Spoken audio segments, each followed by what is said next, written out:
Hi, I'm Lou Eisen, and this is Ring Talk. That's great. Forget the name of your own show, Lou. And today we're going to discuss a very, very historic fight in the annals of boxing history. And it's the Max Baer fight.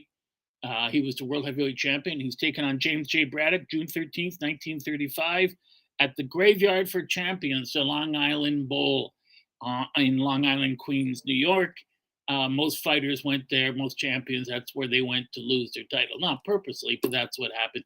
This is a special fight with me. I was in the movie Cinderella Man. And I just want to say that in the movie, after the movie, because I know a lot of people in boxing, and I used to get from very dear friends, I would get these calls saying, "How dare you portray Max Baer that way? And how dare you this?" And Baer was a great guy. And Baer never said, and I said, "I know that. I know he never spoke to Braddock that way. I know all that. But I was just an actor in the film. I didn't write it." So, they just want to get his story out. Baer was not a mean guy. Baer, as you see in the movie, and the scene in the restaurant where he's saying all those things about May Braddock, you're too young and lovely to be a widow. I can show you what a real man is. Never happened. Bear was not like that when he was around other people. Bear was a womanizer, without a doubt, but he did not treat other people like that. Max Baer is also another thing. I've had this argument with people before. Max Baer had a Moken David, Star of David, on his trunks on the left side, and people said that he was Jewish. He was not Jewish. Father is Jewish, his mother is Roman Catholic. In Judaism, you trace the religion of the child from the mother, because we don't always know who the father is, but you always know who the mother is. Now, this will relate to something I'll say at the very end of the show, a comment Baer made after Braddock beat him. But Baer is born in Livermore, California, February 11th, 1909. And the reason that they used the Star of David is because pitting ethnicities against each other meant big business. So people would show up.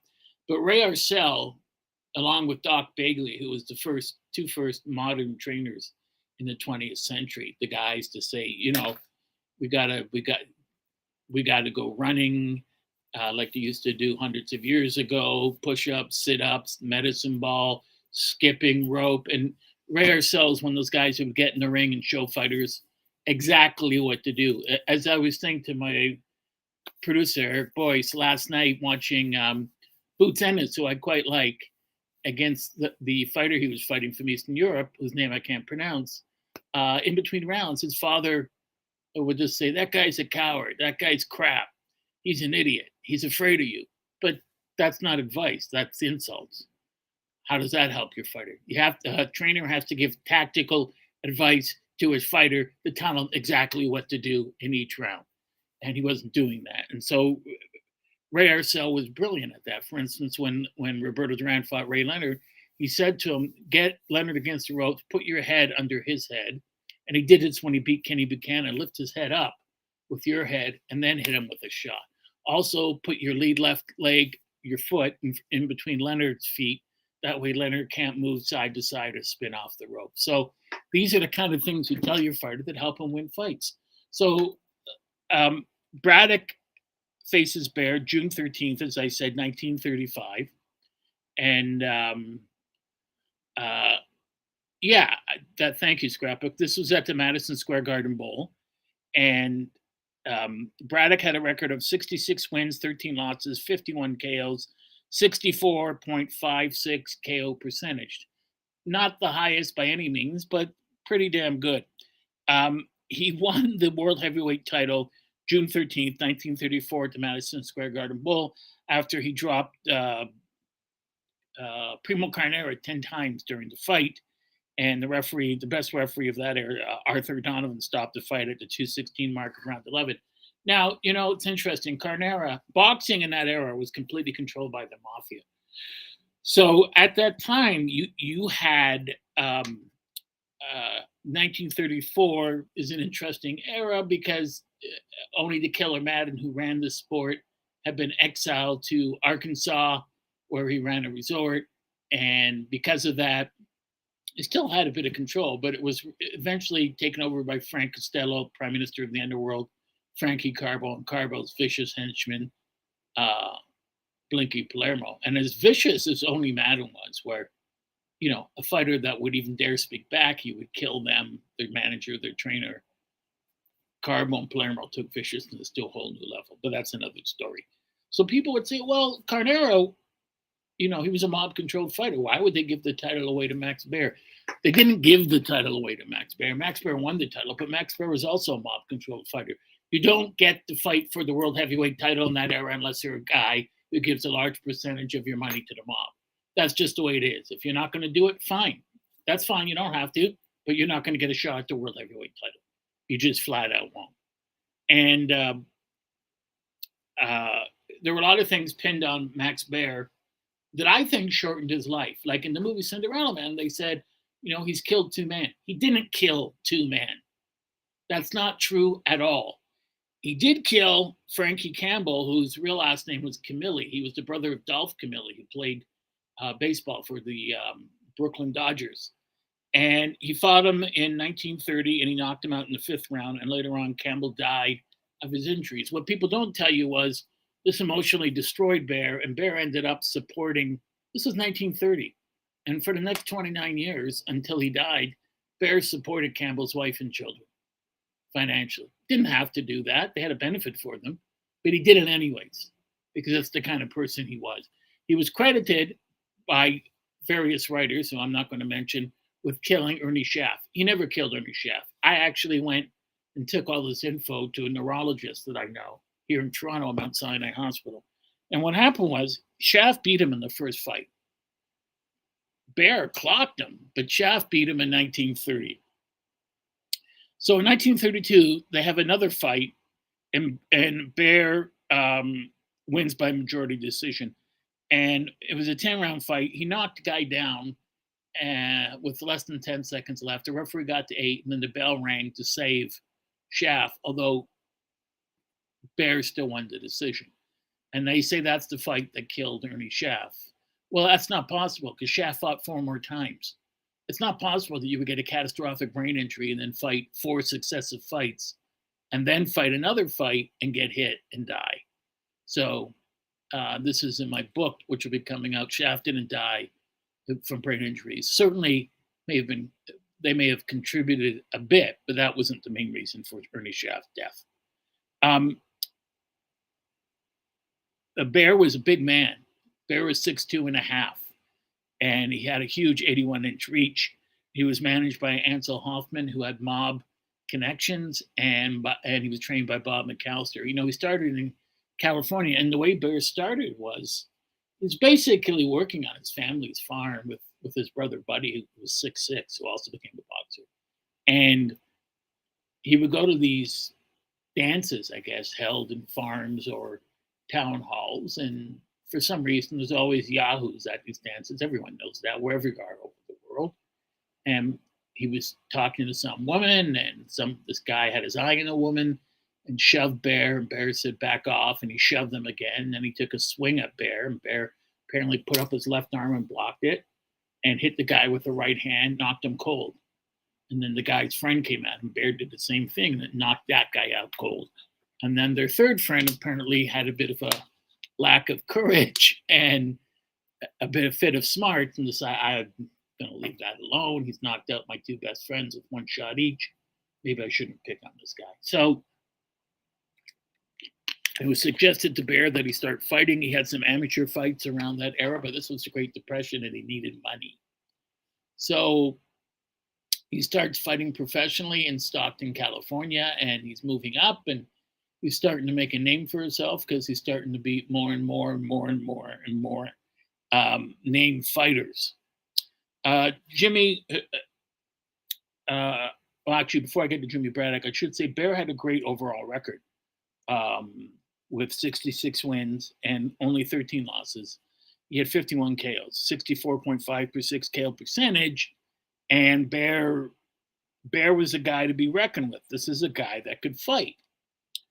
Now, Jimmy Braddock was also 6'2 and a half. He had 47 wins, but he didn't have as good a record. He had 24 losses, with 4 draws and 27 KOs. He was born June 7th, 1905 in New York City, and he died November 29th, 1974 in North Bergen, New Jersey. He was known as the Bulldog of North Bergen. Baer, born 1909, died 1959, I think from a broken heart. He died of a heart attack, but just,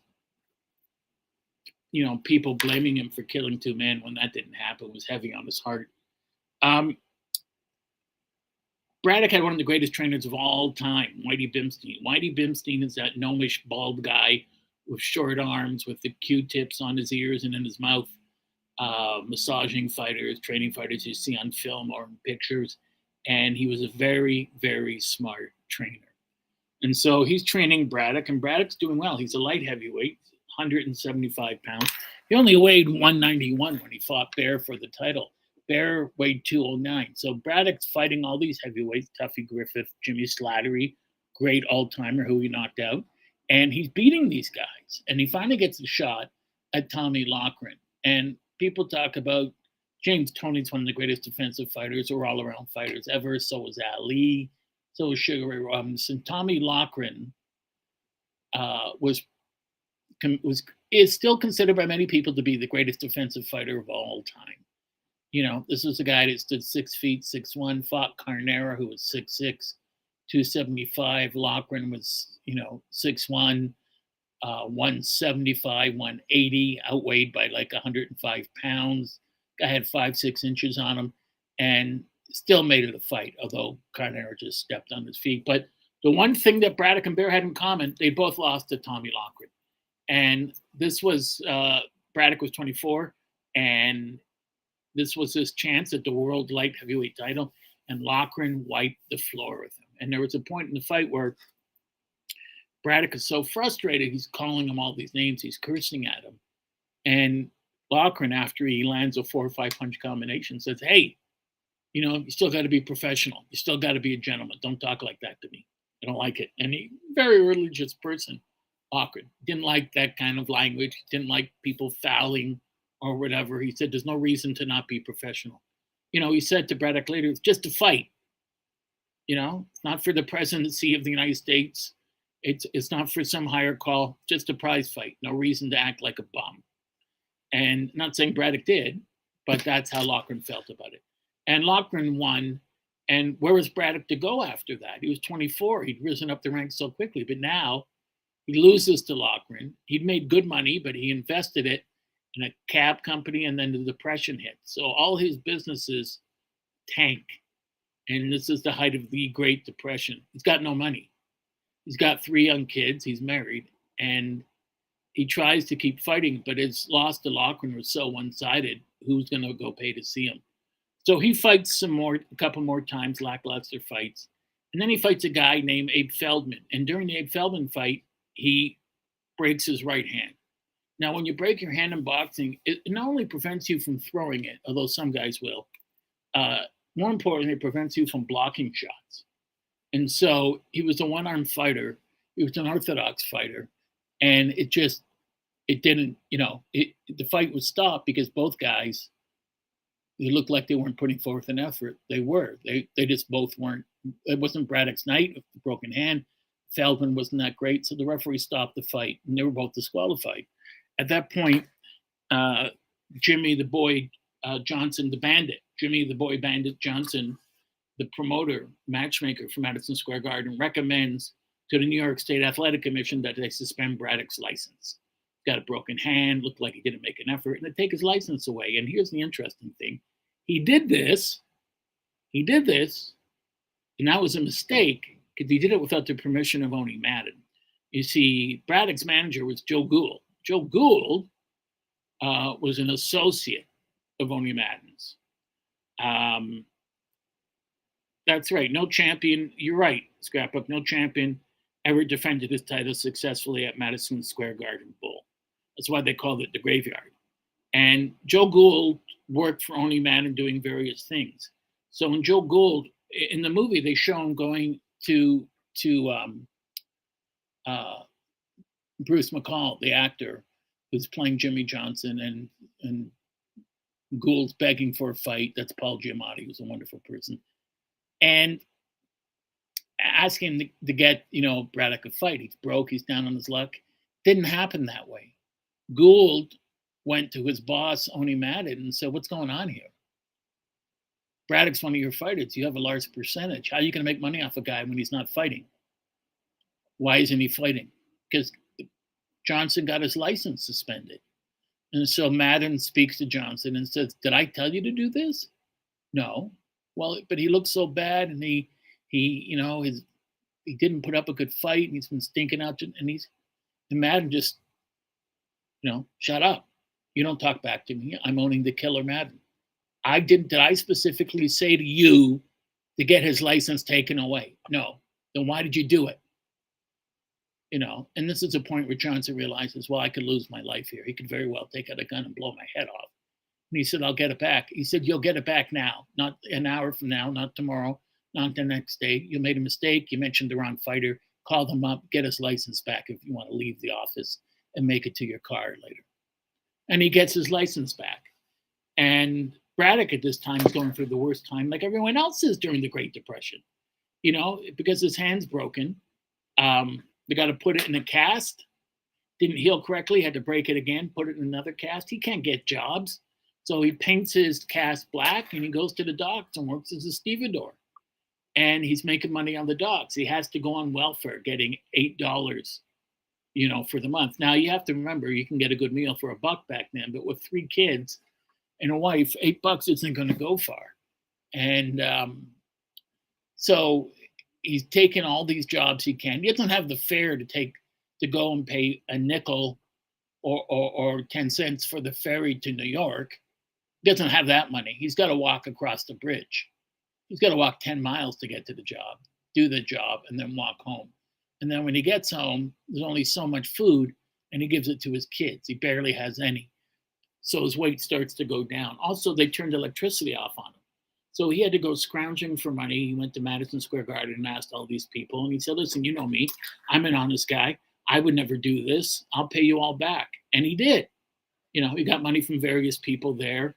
Joe Gould, who was just about broke himself, and different fighters and people there gave him some money so he could turn the electricity back on in his apartment, and the heat, the lighting, have the stove work. And it was difficult for him to have to beg like that. He didn't want to. When he started to do well, he paid back all the money. I think it came to $56 or something, or maybe more, to the welfare people.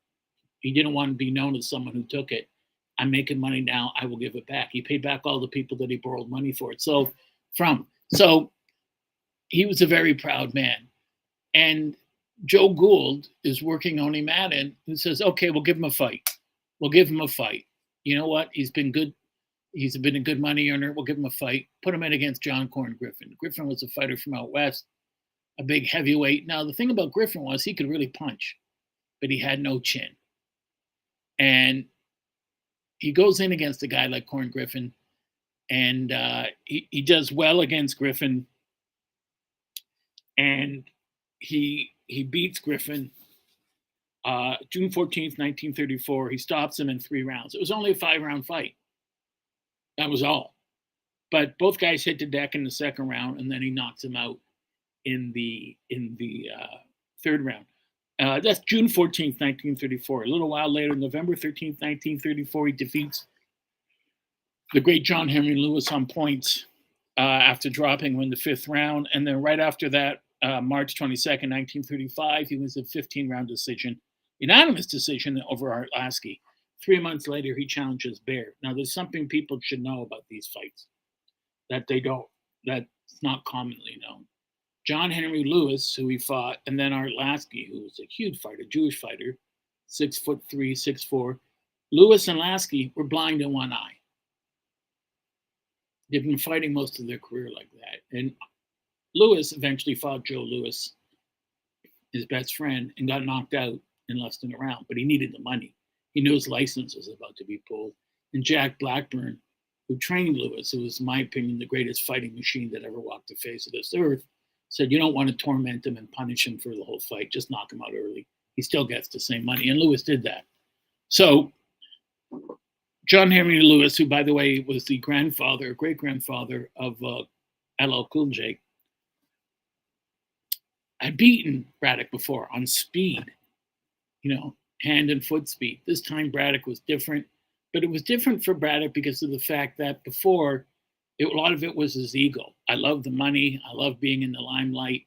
I'm doing well. I'm beating all these guys. But now, after losing to Loughran and the depression taking away everything from him, now he's in a position where a lot of fighters were back then, where I have no choice but to win. If I don't win, my family doesn't eat.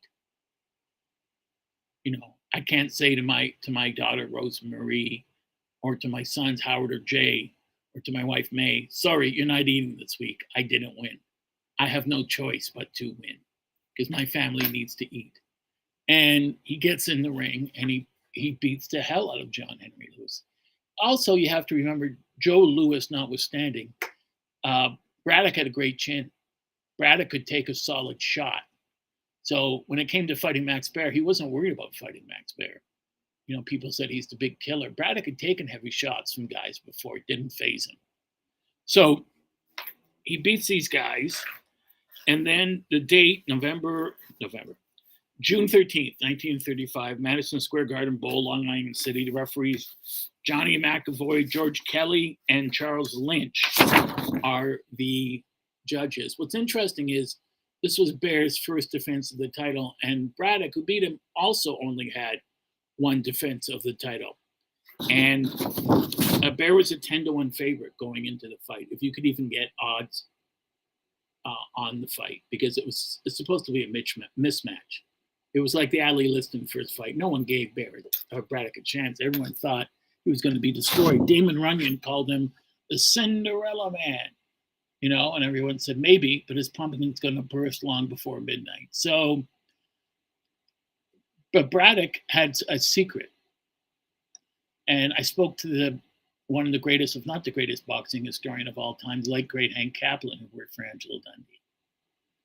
And I surprised him because I'd read up on Braddock and all the fighters from then. He said to me, do you know who really trained Braddock and showed him how to beat him, Baer? And I said, Solly Seaman. That's right. Red-headed Jewish fighter, freckles, from the Bronx, who was the former world featherweight champion. He's the one that got in the ring because he said everyone I fought was bigger than me and punched harder. This is how you beat a guy like Braddock. And Braddock was smart. He also got Tommy Loughran, who'd also beaten Baer, and him to come into his camp, along with Whitey Bibstein and Ray Arcel.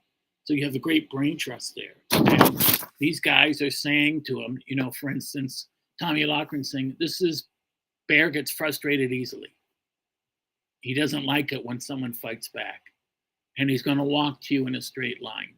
And he if you can land punches on him quickly and then keep turning, keep circling him, which is going to force him to turn, he's going to start joking around.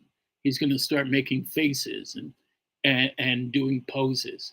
And that's fine because you're putting rounds in the bank. And it was Loughran and Solly Seaman who impressed on him that you don't have to knock him out. That's not the goal. You have to beat him. And you can beat him by using your ring smarts. Your brain is your most potent weapon. Now, Scrapbook used to say John Henry Lewis was stripped from his New York City crown because he didn't defend his crown against Tiger Jack Fox because of doctor recommendations due to poor eye vision.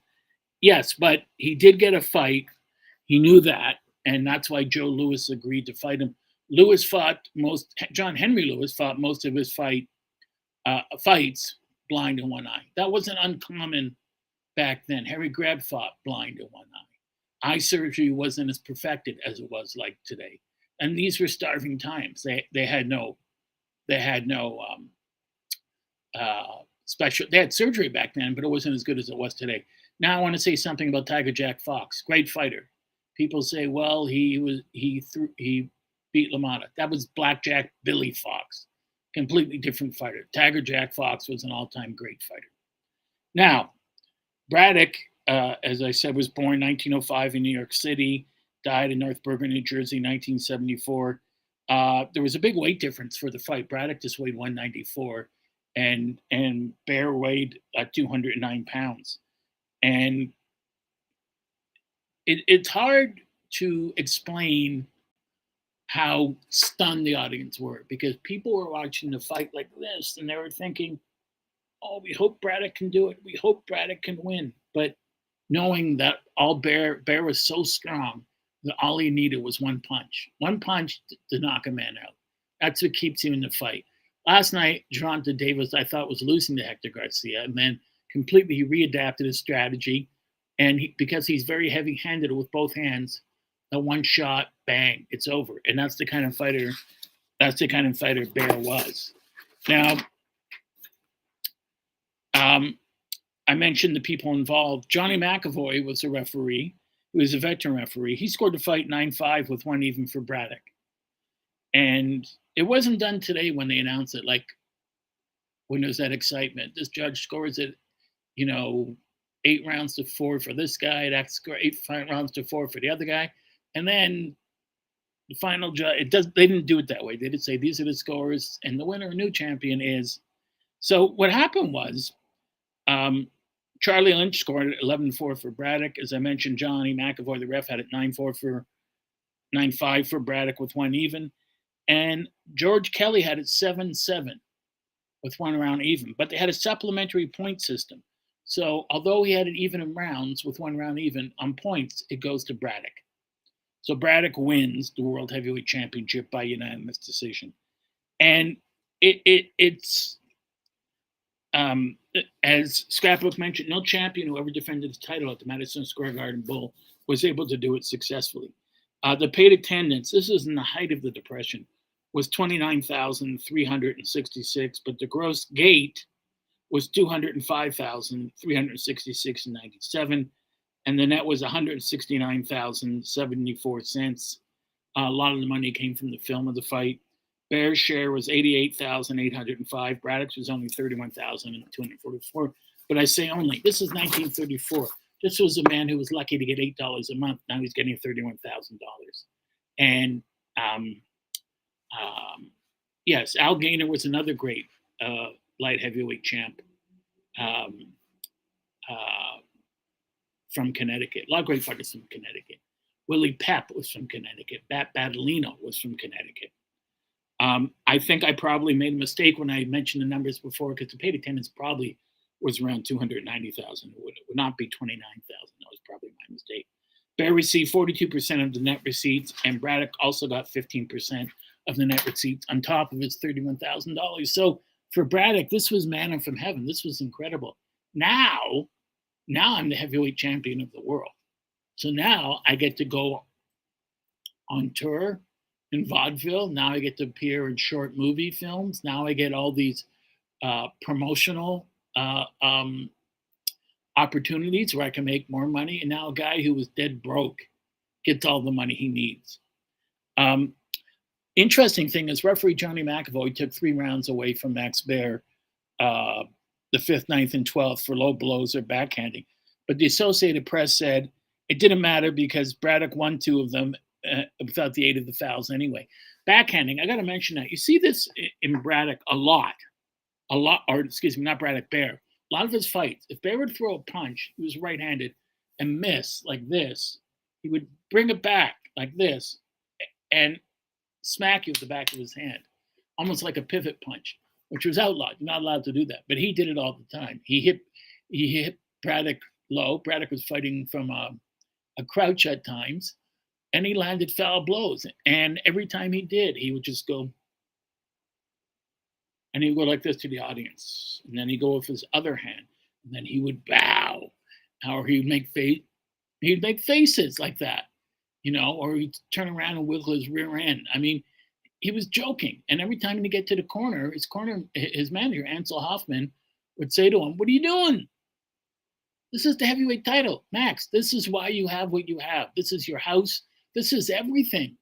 You have to win this. If you don't win this, your money goes down 90% for every successive fight. You must beat this guy. You can beat this guy. Stop clowning." But Tommy Loughran, and Whitey Bimstein, and Ray Arcel, and Solly Seaman, they all knew when you frustrate Max Baer, you get him off his game. That's the whole point. That's what you want to do when you fight another fighter. You want to disrupt their rhythm. When Ali beat Liston the first time, the goal going in, as Angela Dundee told me, take away Liston's jab. Everything for Liston comes off the jab. So Muhammad took away his jab. How did he do it? Movement, moving around the ring. Kept moving with his feet and kept popping his jab. And if Liston can't throw the jab, he can't get his other shots going. If Max Baer is frustrated and can't get into a rhythm, he can't fight his fight and he's not going to win. Inside him, something will quit. He'll say, what the hell? And that's a lack of discipline and a lack of focus. Now, everyone experiences that. I'm a writer, so there's some days when I'm working on an article and I think, you know what? It's 11:45 at night. I've been working on this for several hours, or 4 or 5 hours. It's not there. It's not going to happen tonight. Better I just get rest and try tomorrow. You don't have that option in professional sports, especially in boxing. You don't have the option. This is one reason why I love it, why my producer Eric Boyce loves it, why his father Graham loves it. It's not like hockey where you can change shifts. It's not like football where you can get a substitute, or basketball where you can go off and someone comes off the bench. You don't get that in boxing. It doesn't matter how tired you are or if you have a broken hand or a broken jaw. You have to fight. That's why it's called the fight. So they keep going, and the more Baer's not doing it on purpose, but the more Baer does this, the more warnings he gets, the more he's out of his rhythm. And Braddock kept circling him.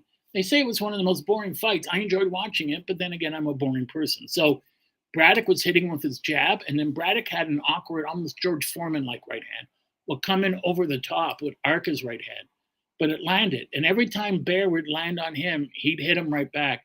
But what Braddock's specialty was is getting in, unloading his shots, and then getting away. And then there were times, and this was in the movie, but it happened in the actual fight, where Baer throws a shot and he misses so much, he almost falls down, right? And then he stands up and puts his hands behind his back and wipes his hands in the back of his trunks. And then he tips his head to the audience. I mean, that's what he was doing. And Ansel Hoffman is pulling his hair out. He's saying, what are you doing? You're losing the fight. I'll get him. You're losing the rounds. And the best way to lose a fight is for a guy to look for one knockout shot. Knockouts come organically. The only exception to that rule, of course, Joe Louis, and especially when he fought Billy Conn. Louis, unlike any other fighter that ever lived, could rearrange your skull with one punch. Baer had tremendous power, but he had to have something to hit, and Braddock wasn't going to stay in range. And even when Braddock was there, and Baer did hit him 2, 3, 4 shots in a row, Braddock just shook it off and kept punching back. That was Baer's face. This isn't supposed to happen. That's a problem. See, in boxing, when you hit a guy your best shot and he's still there, that's the point, that Freddie Roach told me this, where you got to concede the knockout and win the fight on points. Just touch the guy up, put rounds in the bank. But Baer wasn't doing that. Braddock was going in and hitting Baer to the body to take away Baer's legs. And then he kept hitting him in the head. And, in between rounds, Baer was saying to Ansel Hoffman, how's my hair? Who cares how your hair is? Hit the man, get your hands on him. And the later the fight goes, the more desperate Max Baer becomes, which is better for Braddock, because a desperate fighter is going to make mistakes and take risks. And when he did, Braddock took advantage of it. Now, in the last couple of rounds, Braddock's corner said, you know what? Stay away from him. Don't give him the chance. And Braddock said, hell no. I can't stay away from him. I've been fighting him head up, even up, like this. Why would I just run for 2 rounds and take a chance of getting screwed over? When's it going to happen? So Baer, and by the way, Braddock, thank you, Scrapbook. People said, well, Max Baer beat Carnero, who was a mob fighter. Baer was a mob fighter. Now, when I say mob fighter, I have to explain this well enough. I've had some friends say, you're not explaining it fully, which is true. Fighters that were mob fighters didn't choose to be mob fighters. They chose you. Basically, they walk into your dressing room, put a gun to your trainer's head, and they say, hey, I'm your new manager. And if you say, no, he is, they'll kill him. And if you keep refusing, they'll kill you too.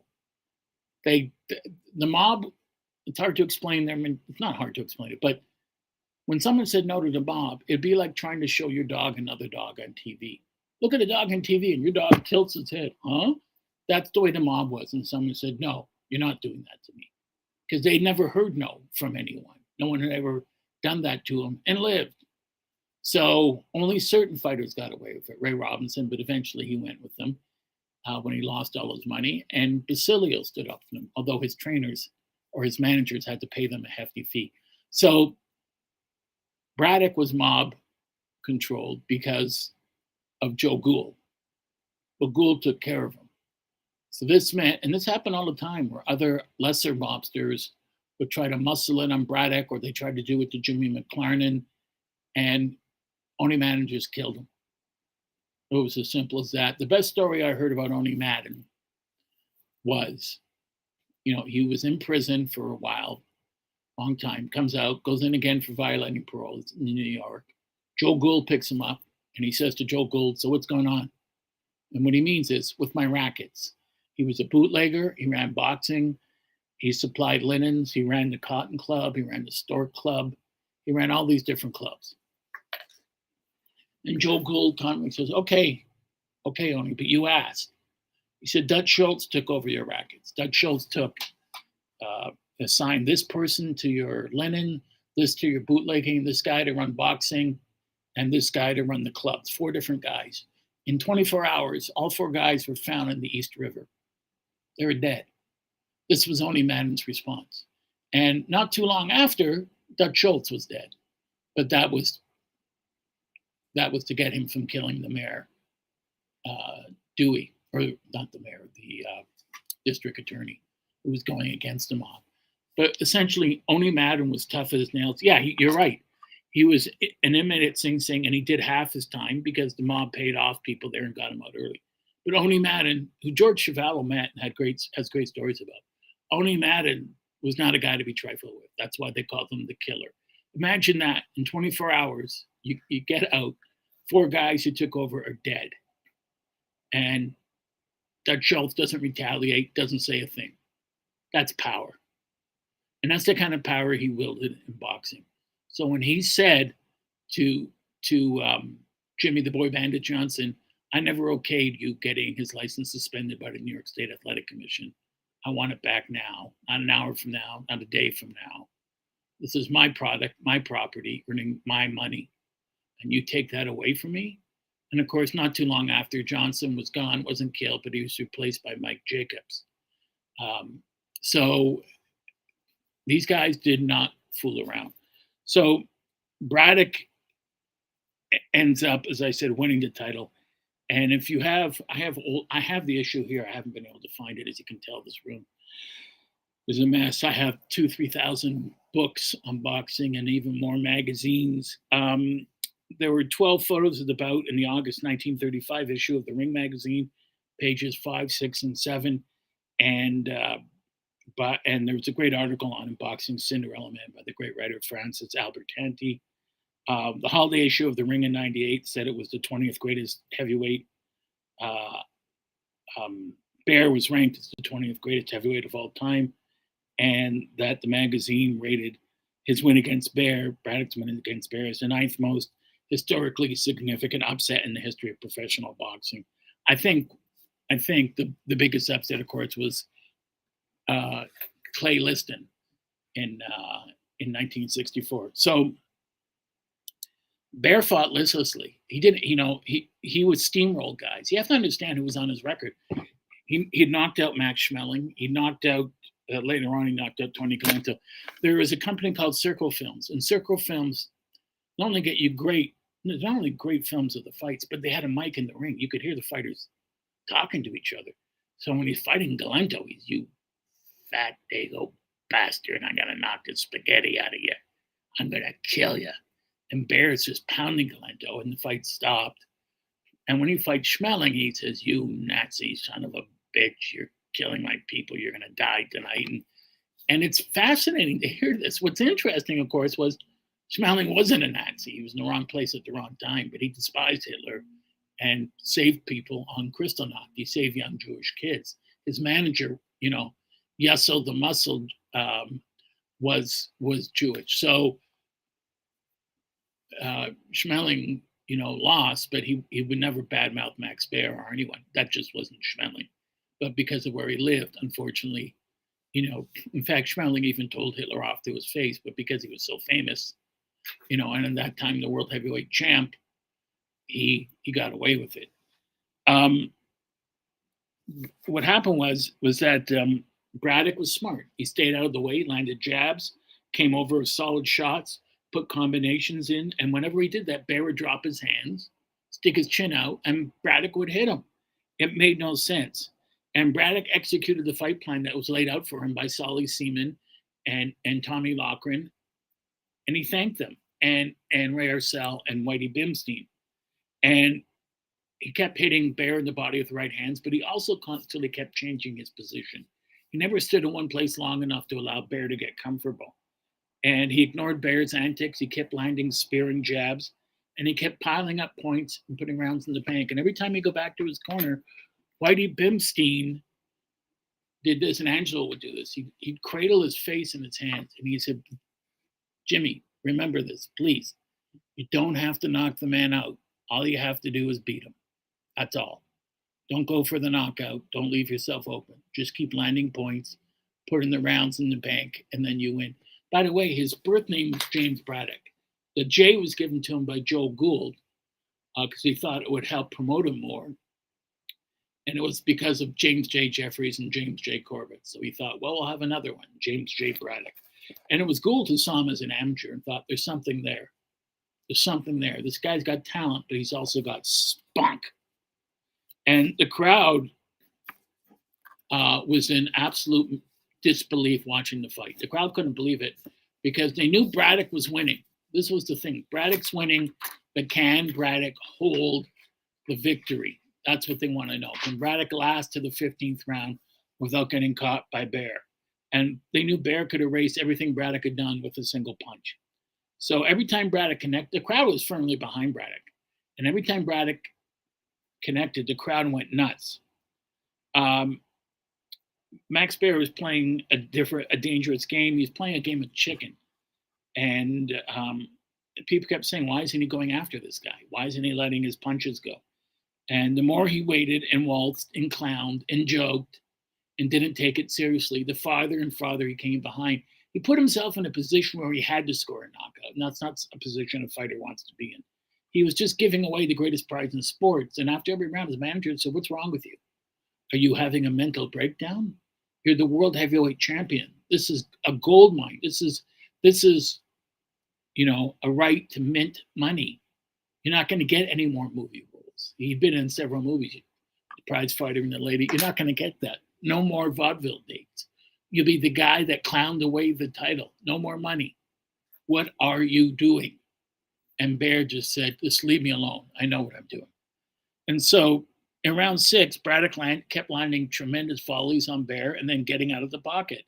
And at the end of the round, the audience started to boo Baer. And Baer was really upset by this. He was really stung by this. And in the 7th round, he came out determined to get Braddock, and he landed one of his trademark right hands on Braddock's chin. It stunned him, but Braddock held on. And then when he let go, he danced out of harm's way. And then Braddock just kept picking his spots and pot-shotting him. And 8th, 9th, and 10th rounds, Baer gave him away. Baer was making faces. He was clowning for the audience. He was sticking his rear end out. He was saluting the audience, So carrying on a conversation with them, with Braddock. And it's an amazing thing to watch. You can get it on YouTube. He's not taking the fight seriously at all. And in the 11th round, they said, from here on in, these are the title rounds. You got to win. If you don't win, you're done. So he steps on the gas in the 11th round, but same thing. Braddock hung tough. He hits Braddock with some tremendous shots, but Braddock stays in the pocket and hits back. And Baer's stunned. Baer has this look like this isn't supposed to happen. When I hit a man, he goes down. And he hit Braddock some really good hard right hands. Didn't move Braddock. Braddock had great balance, but he had an iron chin, Joe Louis notwithstanding. And then In the 12th round, Braddock comes after Baer and lands rights and lefts to Baer's ribcage and hurts him. And then, as the urgency level kept going up and up and up, Baer wasn't able to rise to the level. The more urgent and the more desperate Baer became, the more he clowned. This is what they had planned for. And the more Braddock rose to the occasion, the more he landed body shots and head shots. And this is what Tommy Loughran said. The more frustrated and the more desperate he gets, the more he won't fight and the more he'll clown. He doesn't have the focus and the discipline of a champion. And the more you beat him and get out of the way of his shots or stand up to him and show him you can take them, the more he's going to quit on you. And that's exactly what happened. In the 11th round, Baer stepped on the gas, but nothing happened. And then in the final round, it was close. Both guys were tossing shots, but at half speed, three-quarter speed. And they're mostly body shots. And when the fight was over, Joe Gould leaped into the ring and starts hugging and kissing Braddock, knowing that his guy had won. And it was the upset of the century. It really was the upset of the century. We hear about the fight of the century. No one thought this would happen. And Braddock had emerged from 1929 to 1934 as hell. You know, he'd been forgotten. He was the forgotten man. And then Damon Runyon called him the Cinderella Man. And so I was mentioning about children before. After the fight, Max Baer was interviewed, and he said, "I'm glad Jimmy won. Jimmy's a real gentleman, and personally, I really like him a lot. He's got a wonderful family, and he's a great man, and he'll be a great champion." Now, that doesn't happen these days. And he said he's got 3 beautiful young kids. I don't know how many kids I have. I don't know, because I've slept with too many women. That went out over the air. And Baer got in a lot of trouble. The censors went berserk. Now, people that heard it didn't care, but the censors were like, you can't say that on air. After the fight, and for years later, Braddock said that they asked him, "You must have been unbelievably elated when you won the title." He said, "I was happy and I was sad. I felt very bad for Max Baer." And they asked him why. He said, "Max wasn't cut out to be a fighter. He was too sensitive. He wore his emotions at the surface." And he said, when Frankie Campbell died, you could see the life go out of him. And he said it was just the saddest thing. He said he was such, and Braddock was in tears. He was such a sweet man. He was happier for me that I won and what it would do for me than he was for himself. He seemed almost relieved that he lost the world heavyweight title. And so after this fight, Braddock doesn't fight for 3 years. He hangs on to the title. You know, he gets all these promotions. He goes into vaudeville. And then there's a young man coming up named Joe Louis. And Braddock was signed to fight Schmeling. But because of what was going on in Germany, they were afraid that Hitler would steal the heavyweight title if Schmeling beat Braddock, which could happen because Schmeling was a former world champion and a great fighter. What would happen then? And then we wouldn't see the heavyweight title again until after the war, if we saw it again at all. So what happens is he signs a contract to fight Schmeling, but he breaks it. Joe Gould breaks it. Doesn't matter. Gould's got Oni Madden, but by this time Oni Madden's in Arkansas, but he's still exerting influence. And via Carbo and Palermo and John Reed Kilpatrick. And so what happens is he breaks the contract and he signs to fight Joe Louis. Now, Joe Gould knows Jimmy Braddock can't beat Joe Louis, right? Braddock's 34, but he's got an arthritic right hand. He's got arthritic ribs. And he just, you know, he can't bring his left hand all the way up because his arm is arthritic as well to defend himself. And against Joe Louis's right hand, that could be fatal. So he makes a deal. He sits down with Mike Jacobs, the promoter, now the promoter at Madison Square Garden. This was what was interesting. Jimmy the Boy Bandit Johnson, the promoter and matchmaker for Madison Square Garden, didn't want Louis to fight there because he was black. Didn't know his trainers or managers were black, and said, "You're use the N-word, it's going to have to lose." And he said, "No, he isn't." So they hooked up with Mike Jacobs. Johnson had the Garden, but Jacobs had Louis, the biggest draw in sports. So Louis ends up challenging Jimmy Braddock in Chicago. And before the fight, Joe Gould says to Jacobs, we'll give you a shot at the title, but we want 10% of all of Joe Louis's future title defenses. And Jacobs extends his hand, and Gould says, got to be in writing. And he said, I'm not doing it in writing. He said, well, then you don't get a shot at the title. Gould said, it's got to be in writing. And Jacobs had mob guys with him too, but they had it in writing. It took them forever to get the money because Jacobs was also a swindler and didn't want to give it to them. But they fought in Chicago in Comiskey Park, and in the first round, Braddock knocked Joe Louis down with the right hand. And, his trainer, Whitey Pimstein, said, listen, this guy's ferocious. He's a war machine. So why not go after him? What have you got to lose? What are you going to do? Stand back and let him beat you to a pulp? And he comes out, and Louis isn't ready for it. He didn't think Braddock would do that. And he knocks Louis down. It's a legitimate knockdown. Louis gets up, has trouble getting his balance, falls into the ropes, but he's there. And then Braddock tries to finish him off. He can't. But after the first round, his trainer, Jack Blackburn, says to Louis, why did you get up? And he said, what do you mean? You should have stayed down on one knee for the full count of 9 and gather yourself. You think getting out quicker means no one saw the knockdown? It doesn't work that way in boxing, And don't take this guy lightly. This is a world heavyweight champion. He beat Max Baer. He knows what he's doing. He said, wear him down. And because he knew he had problems, arthritic ribs and arms, he just started to hit him to the body. And Louis's speed and power took over. And finally, in the 8th round, he throws a jab and then a right hand, hits Braddock in the face, caves in his face, knocks him out cold. In the background, you see Ray Arcel and I think Whitey Bimstein literally carrying Braddock to the dressing room or to his corner. Louis called Braddock the bravest man he ever fought, and he always called him champ when he met him. He genuinely liked him. And Braddock did get that 10%. Max Baer, after he lost, went on to fight more fights, quite a few more fights. He lost to Joe Louis in 4 rounds. He had the greatest line I ever heard in boxing. They asked him what the definition of fear is, and he said, standing across the ring from Joe Louis and knowing that he wants to go home early. Also, after the 3rd round, after Louis had dropped him a number of times, he comes back to the corner, and Ansel Hoffman, his manager, says, you're doing great, Max. He hasn't laid a glove on you. And Baer says, then keep your eye on the referee because somebody's kicking the crap out of me. And so he keeps fighting and fighting and fighting. And as I said, he beats Galento. And then he loses to Lou Nova. And he fights some more. And then he loses to Lou Nova again in a brutal knockout. And then he retires. Still a young man.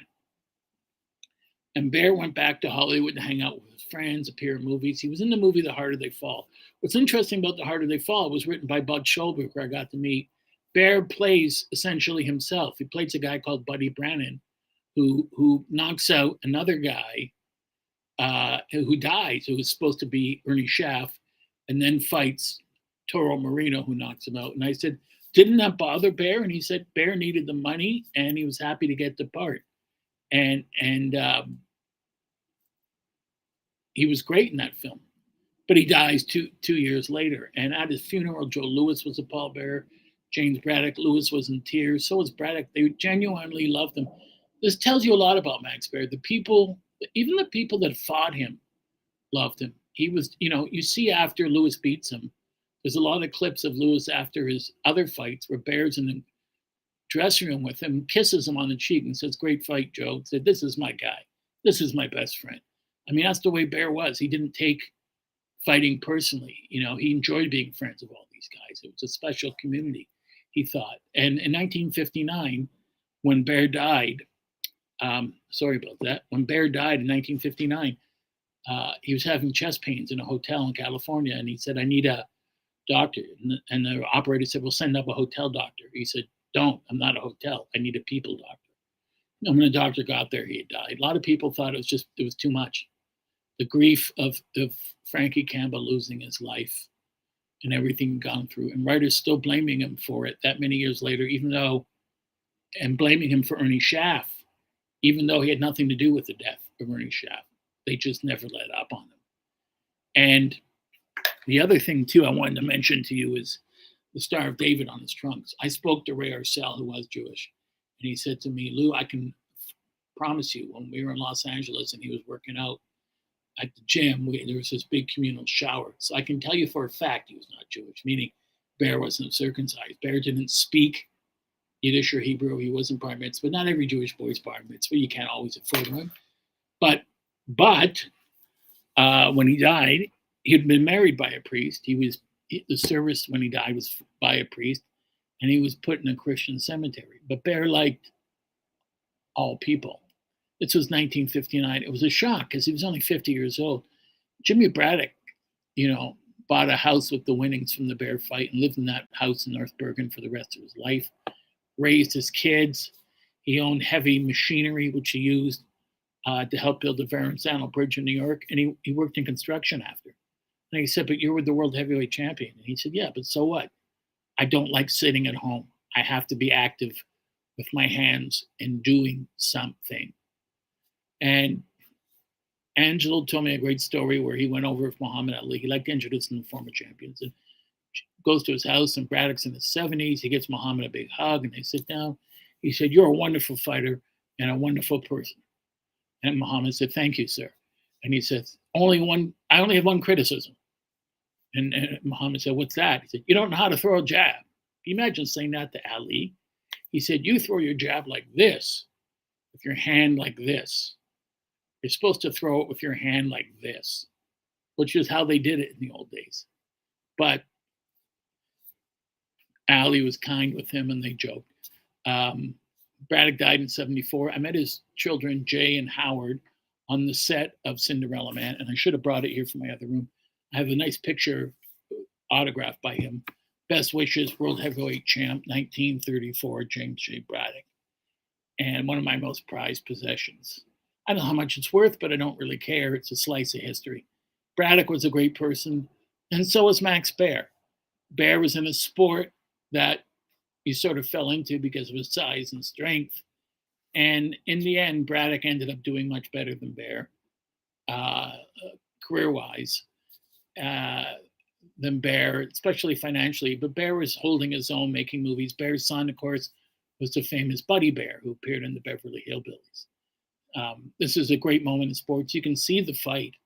And when you watch the fight on YouTube, you just smack your head and think, why is Baer doing this?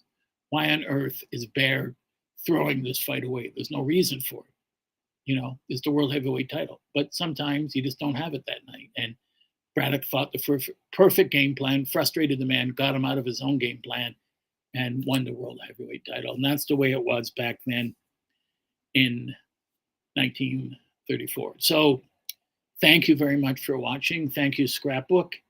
I have a new website called on Substack called Lou Eisen's Once Upon a Time in the Prize Ring, where you can find my actual stories that I've had published about this and many other stories about boxing from back then. I hope you had a good time. Enjoy the rest of your weekend. We'll see you next week. Bye-bye.